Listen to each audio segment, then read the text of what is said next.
looking at WrestleMania in Vegas, looking beyond WrestleMania, do you have any immediate goals for yourself here? Obviously, we've talked about the big one and what you would say. It's crazy to say because being back is such an accomplishment, right? But at the same time, it feels like it was supposed to happen. Yeah. So it doesn't seem like that big of a deal, even though it is a huge deal. Yeah. It seems like, well, I'm supposed to be here. And I hate to use the word I deserve to be here. I think I've earned an opportunity to be back here. Sure. Right? And this is the ultimate opportunity.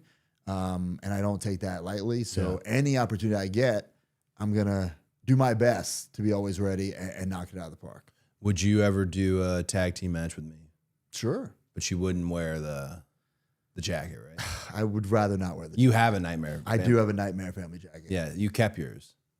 One day I will sell it on eBay. Okay, great. No, or maybe one day I'll burn it for a story. There you go. But I do think that, I keep saying on WWE TV and social media, I went away and I reinvented myself.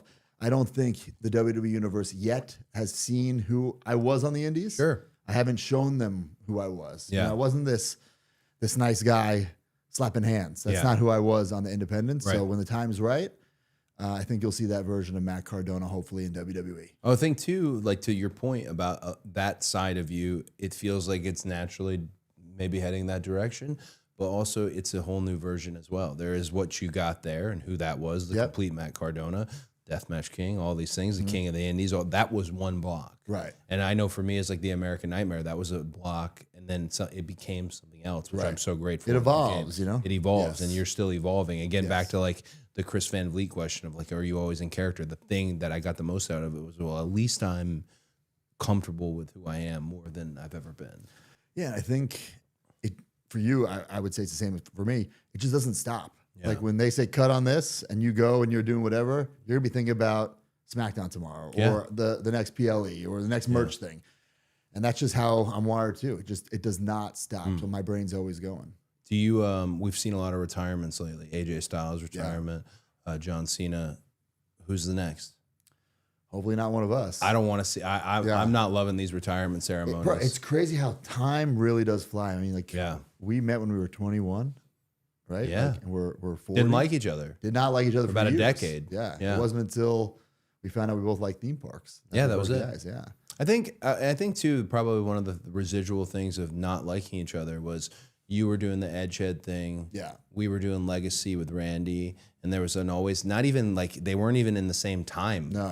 There was a competitive nature to how you would do things with him, how we would do things. Like we'd get a little bit more, but then you guys got to be involved in the WrestleMania match, right? So there was always this little bit of a competitiveness. And I always felt bad because a byproduct of that, like a residual byproduct, is your partner, who has been your partner in business. Sure. And like collectionmajor.com. Yeah, shout out to him.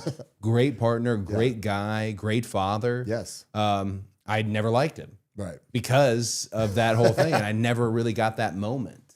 Like your wedding and a few other moments. I never really got that moment to kind of sit down and hash it out with him. But he's been such a big part of your career. Yeah, the retirements and things of that nature, they've really got me thinking as to what's next and who's next. And I don't want any of those. But also something that's similar to the picture, right? So The picture of all of us. Which I did not post, by the way. I thought you did. That's a Cody Live that I posted that. I think Punk actually posted I've come to find out, I actually believe it was Punk who Yeah. posted the photo, which is fine because he's the one who wanted to take the photo. Yeah. So this is you, me, Daniel Bryan, Beth Phoenix, Kofi Kingston, Punk, someone else. Evan Bourne. Whoa, what a flash. Yeah. I'm getting old, right? I don't remember. Okay, so there we are, this picture taken of, and there was, what it was young guys on the varsity team, basically. Look at us. Look at us. I see it again. And I looked around the other day and thought, oh, it's kind of happening again. I looked at Oba, I looked at Javon, I looked at Trick, and I started thinking, not just showing up, not just being brought up and you're in it now. Yep. Which is sink or swim, baby. Sink or swim. And Sean seems to have developed them in such a way that I don't think any are sinking. You know, like Trick is already entertaining me. I'm already laughing at that. And you being part of that on the ground with it. Javon, there's a heart, like there's a connective tissue to that. Oba, a whole nother thing. But that's really unique to see. I hope we're good to them. I think we will be. I think we will be.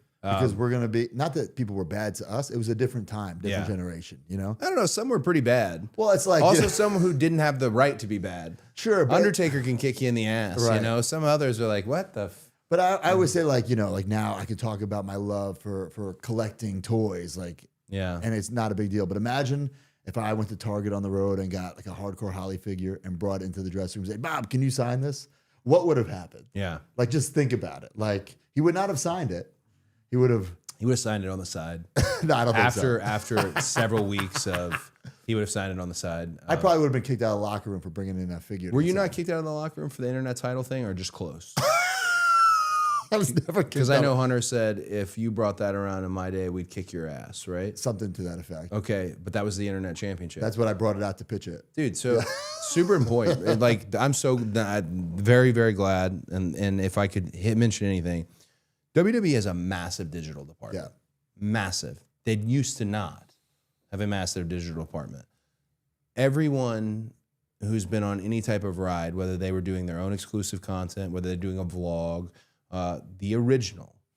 I remember telling this to Matt and Nick Jackson because what we would do on their show, and they put all their heart and soul into it, and I was lucky to be a part of it, and they edited and produced it. But I remember explaining, like, hey, the forefathers of all this are Colt Cabana and you. Like, because your show was a fully produced, again, invested in. Yeah.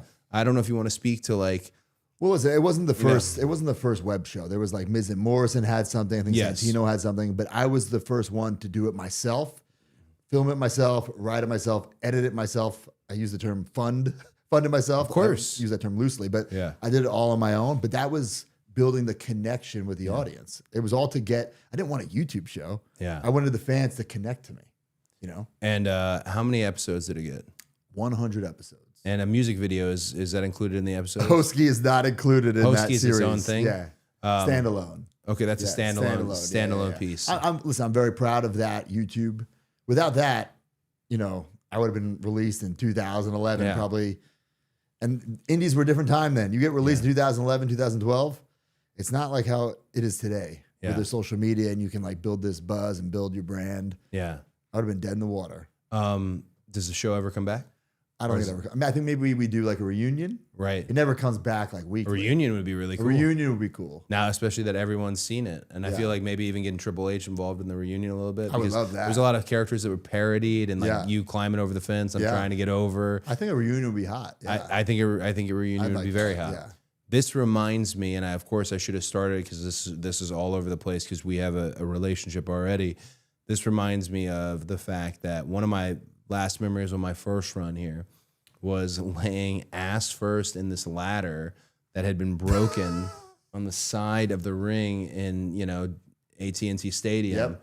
And I got to watch you and your dad have a moment in the ring when you won the Intercontinental Yeah. Championship, which that story I can't tell on this podcast because there's wrestlers who one day it'll happen. The rehearsal day? The rehearsal Oh, day boy. is the day. That's coming out one day. I have to save it for yeah. this book. Yes. But the one person there's one I got to get a sign off on it because Yeah, he don't yeah, look great. Yeah.